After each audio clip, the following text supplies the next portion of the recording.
আজকের আন্তর্জাতিক কৃষি খবরে আপনাদের স্বাগত। আজ আমরা জানব অস্ট্রেলিয়ার ফল বাগান শিল্পের সর্বশেষ আপডেট, যেখানে একদিকে রেকর্ড উৎপাদন, অন্যদিকে বড় চ্যালেঞ্জের মুখে কৃষকরা। অস্ট্রেলিয়ার নর্দার্ন টেরিটরি এবার ম্যাঙ্গো উৎপাদনে নতুন রেকর্ড করেছে।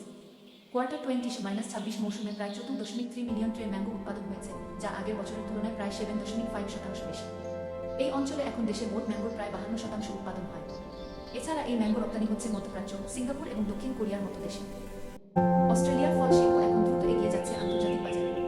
কোয়ার্টার 20-26 সালে হর্টিকালচার উৎপাদনের মূল্য পৌঁছতে পারে প্রায় $19.2 বিলিয়ন।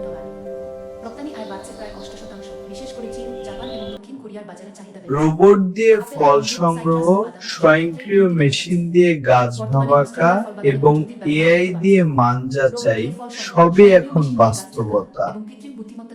তবে সবকিছুই ভালো যাচ্ছে না।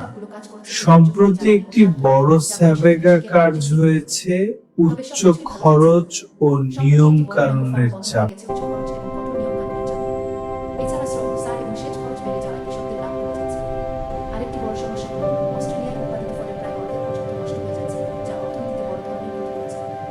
এটাই ছিল অস্ট্রেলিয়ার ফ্লোরাগ্রান্ট শিল্পের সর্বশেষ আপডেট।